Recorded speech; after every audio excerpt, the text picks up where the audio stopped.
केसरिया बालम आओ हमारे देश, केसरिया बालम आओ हमारे देश। मन का आंगन सूना सूना, देश भयो परदेश। केसरिया बालम आओ हमारे देश, केसरिया बालम आओ हमारे देश। अभी जो मुहूर्त निकला है वो रसाल और विक्रम के लिए बहुत शुभ है। हम घर में ही उन दोनों का ब्याह करा देते हैं। आशा, देख, डॉक्टर को बुलवा। ले हो। हमारे को घड़ी चिंता हो रही है दादी साकी। जीजी चिंता ना करो, सपना ही तो है। तू मंदिर में दिया जला देना। ठीक है जीजी।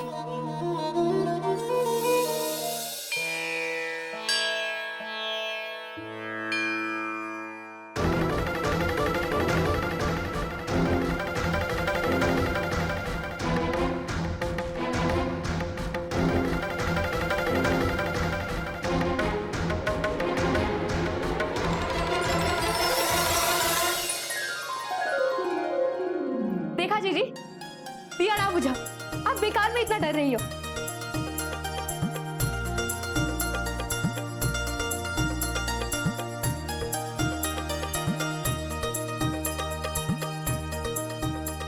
भगवान करे सब ठीक हो।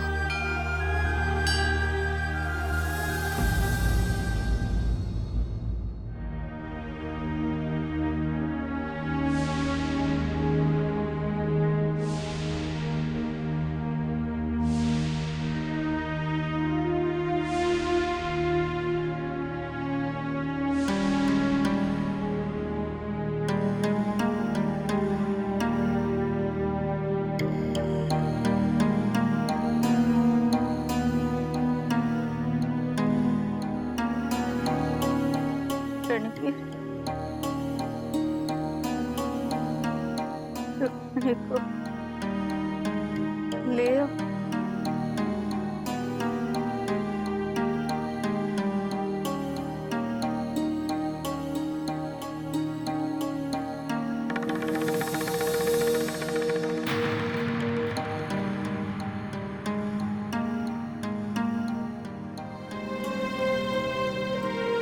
डॉक्टर, घबराने की तो कोई बात ना है। जी, आपकी मासा ने बहुत जल्द खाना नहीं खाया तो बात हाथ से निकल सकती है ठाकुर साहब। जहां तक हमारी समझ में आवे है, मासा अपने जीने की इच्छा खो बैठी है। और जो व्यक्ति अपनी जीने की इच्छा खो देता है वो किसी भी डॉक्टर, किसी भी दवा से ठीक ना हो पाता।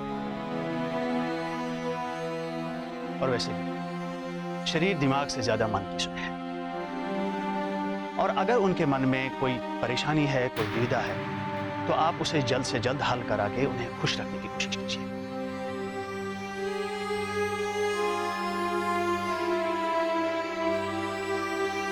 चलता हूं।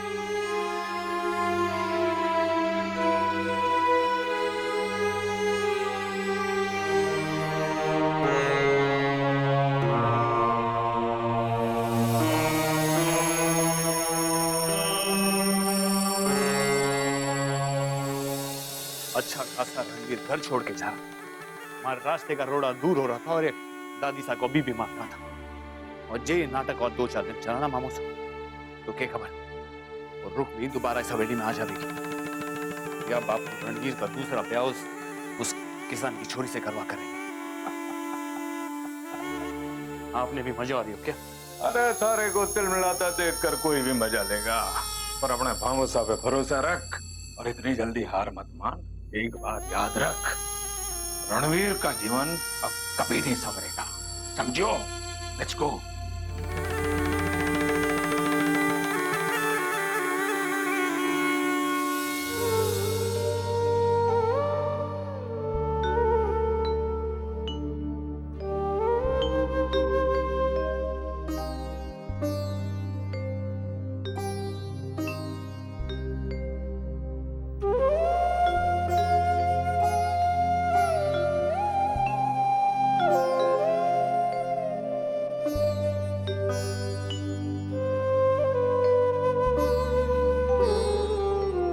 अपनी दादी को छोड़कर जा रहा है तो वापस आएगा, तब तक थारी ये दादी जिंदा ना बचेगी। नहीं दादी साहब, ऐसा मत कहिए, मुझे माफ कर दीजिए, मुझसे गलती हो गई, मैं कहीं नहीं जाऊंगा, कहीं नहीं। बेटा, अपने दुखों को अपने से बड़ा बनने दोगे तो जीवन भर अपने आप की नजरों में छोटा बनकर रहना पड़ेगा। सच का सामना कर, अपने दुखों से लड़ और जीत, एक सच्चे राजपूत की तरह। हमारी एक और बात मानेगा बेटा? जी। हमारी रुक्मी को वापस ले आओ।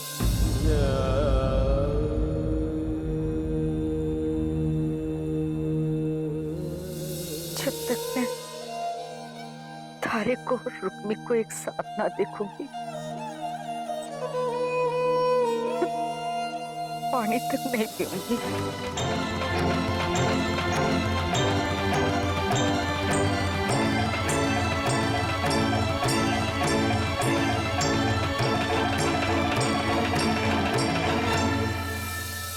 चलो हमारे साथ, कुंवर साहब को फोन करें, एक बार उससे बात करके खुद तसल्ली कर लो कि हवेली में सब ठीक है या नहीं। रहने दे, अब मैं ठीक हूँ। थोड़ी देर के लिए मन बेचैन हो गया था, ऐसा लगा जैसे वहां हवेली में दादी साहब पर या किसी पर कोई विपदा आ गई हो।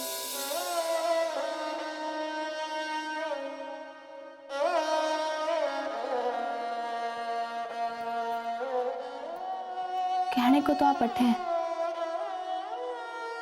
आपका मन तो हवेली में ही छूट गया है ना? कुंवर साहब ने तो 7 जन्मों का बंधन 7 रणों में भुला दिया, और आप है कि एक दिए के बुझने के डर से इतनी परेशान हो रही है कि कहीं उन्हें या उनके परिवार वालों को कुछ होना गया हो।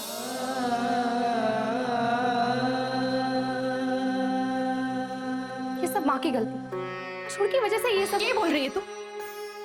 बापू ने सुन लिया तो? कि थारे मन में हमारे लिए जरा सा भी प्यार है ना, तो तुम अपनी जुबान से दोबारा ये बात नहीं निकालेगी, समझी?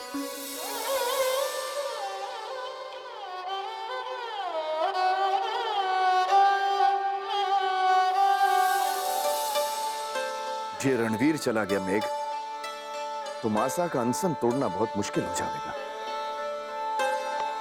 हमारे को तो एक ही चिंता सता रही है, कहीं मासा की तबीयत की वजह से मदन सिंह की छोरी को दोबारा घर लाने की उनकी जिद पूरी न करनी पड़ जाए। ऐसा कभी ना हो सके। मासा को रणवीर की चिंता है, वो उसका घर बसा देखना चाहती है, तो देखेंगे, पर मदन सिंह की छोरी के साथ नहीं, उस किसान की छोरी के साथ। पर भाई साहब, रणवीर तो दूसरा ब्याह करना ही ना चाहे। पर मेघ, रणवीर घणी हुक्म, गांव से भी किसान आयो है।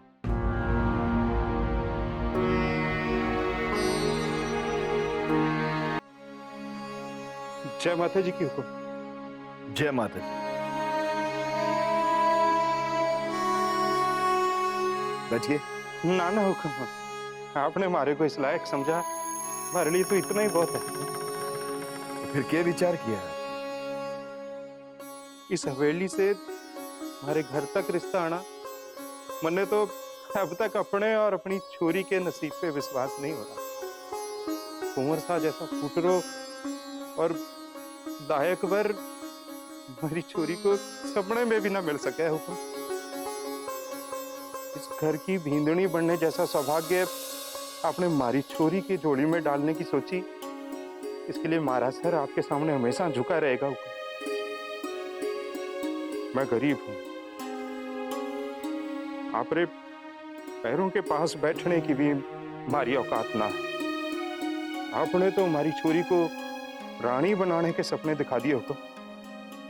मारे को तो डर लगन लगा हुक्म, कहीं मारी आंखें आपके दिखाए हुए सपने को सच ना मानने लगे। इसलिए अपने हाथों से अपने लालच की बलि चढ़ाने में आपके पास आया हूं हुक्म। हरी छोरी रूपवान ना है हुक्म, उसमें कोई दोष भी ना है। हमारी छोरी के नसीब में कोई ऐसा छोरा तो जरूर लिखा होगा जो उसे हवेली का सुख तो नहीं पर अपनी पहली और एक ही बींदनी होने का मान जरूर देगा। इसलिए मैं अपनी छोरी के लिए ये रिश्ता स्वीकार ना कर सकूं हुक्म।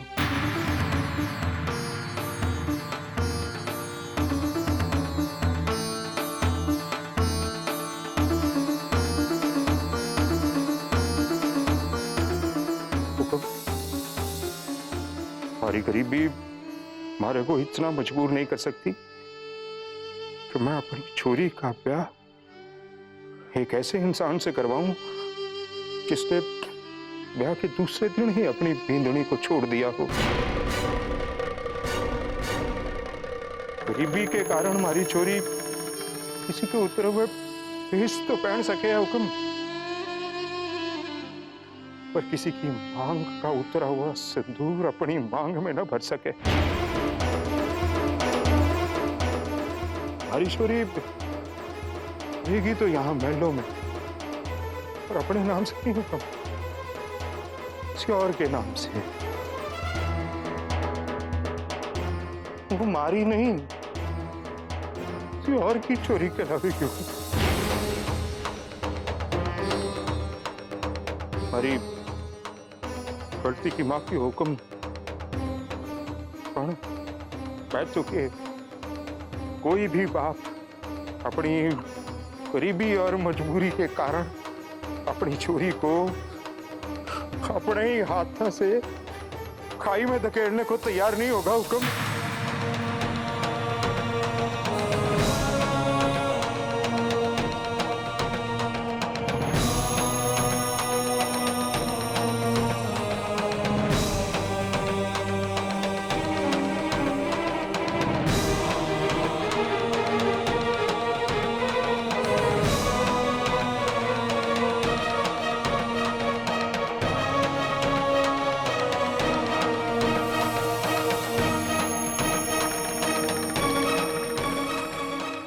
किसान को ऐसे कैसे जाने दिया? क्या अब हमारा छोरा रणवीर इतना गया गुजरा हो गया है कि उसे एक किसान की छोरी भी ना मिल सके है?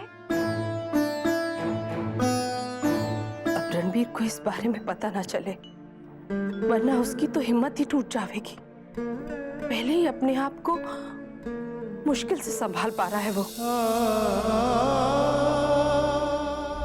जीजू साहब, मारे को तो एक ही रास्ता दिखे है जिससे हवेली की मान मर्यादा भी रह जाएगी और रणवीर के मन की बात भी हो जाएगी।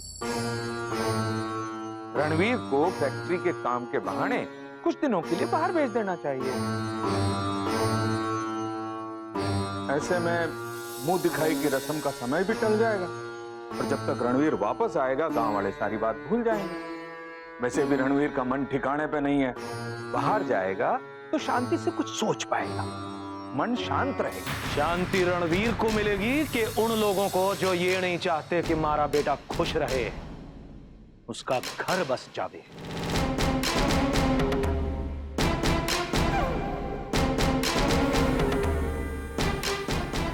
एक साहब, आपको क्या लागे है? मारे को रणवीर की खुशी से कोई वास्ता नहीं है। मैं तो बस बड़ा मुंह खोलने से पहले 10 बार सोच लिया करो सुमेर शाह।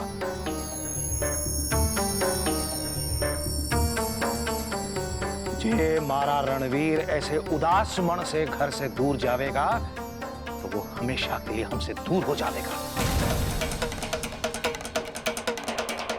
मारा बेटा फिर कभी घर वापस नहीं लौटेगा। मारे को तो हवेली की मान मर्यादा और लोक लाज की हवेली की मान मर्यादा और लोक लाज हमारे बेटे से बढ़कर ना है।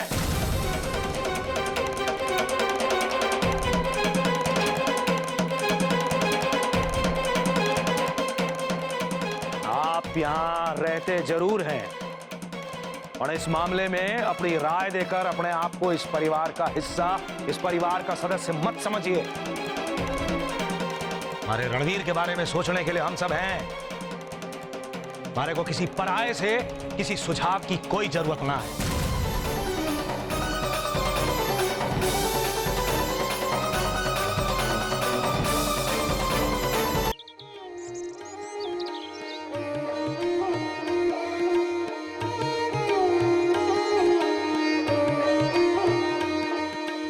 आजा छोरी, बैठ उठ। मैं भी जीजी को हल्दी लगाऊंगा। रे तू तावल काय कर रहा है छोरा, जरा रुक भी जा। हल्दी, तेल, चावल, कुमकुम, लो आम के पत्ते तो भीतर ही रह गए, मैं लेके आऊं। तू अपनी जीजी के पास बैठ और सुन, तू किसी चीज को हाथ ना लगाना। पर मारे को भी जीजी को हल्दी लगाना है। लगा लीजियो, मारे बाद तू भी हल्दी लगा लीजियो।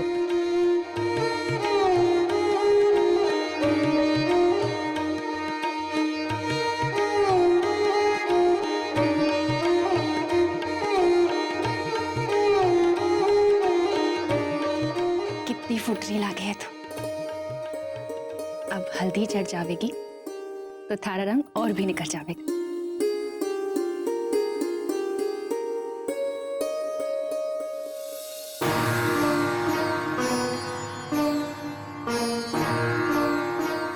कर रही है तू? एक तो मैं थारी वजह से गांव की सास सुहागन भी ना बुला सकूं अपनी बेटी को हल्दी तेल चढ़ाने वास्ते, और अब तू अपने मनूस हाथों से रसाद को हल्दी लगा के अपशगुन करना चाहे कि? अरे अपने नसीब में तो ब्याह का सुख है नहीं, और हमारी छोरी का नसीब उजाड़े चली है। नसीब तो आपने उजाड़ा है माँ। रसाल, ना जीजी, आज मैं चुप ना रहूंगी। जीजी तो ब्याह से पहले ही अपने बारे में जीजू साहब को सब सच बता देना चाहती थी। आपने अपने स्वार्थ के वास्ते, हमारा ब्याह करवाने के वास्ते जीजी की खुशियों में आग लगा दी। रसाल थारे को भारी सौगंध। बस जीजी, आपने आपकी एक ना सुनी। आपने ऐसे ही सौगंध दे देकर अब तक हमारा मुंह बंद रखा, पर आज तो माँ को ये सब सुनना ही होगा। बोलो माँ, क्यों आपने जीजी की चिट्ठी जीजू साहब तक पहुंचने से पहले ही बदल दी? रसाल, बोलो, बताओ माँ, आपने चिट्ठी क्यों बदल दी? क्यों ना पहुंचने दिया आपने जीजू साहब तक सारा सच? क्यों छुपाए रखा? आपने एक बार भी ना सोचा कि जब जीजू साहब को सच पता चलेगा तो जीजी का क्या होगा? आपने तो कभी जीजी की परवाह ही ना की। कि सौतेली छोरी जो ठहरी, आपको हमेशा मारी और घीसों की ही चिंता रहती है ना। पर ये ना भूलो माँ कि आपको बचाने के वास्ते जीजी ने जीजू सार अपने सासरे के सारे लोगों की नफरतें झेली। सिर्फ आपकी वजह से वो चुप रही, उनको अपने सासरे से निकाल दिया गया। यहाँ तक कि बापू ने भी उनको झूठा कहा, गलत समझा। आपने रुक्मी जीजी का सारा सुख छीन लिया है माँ। रसाल चुप कर, तू जाने है तो क्या कह रही है? कहीं बापू ने सुन लिया तो? बापू ने सब सुन लिया है।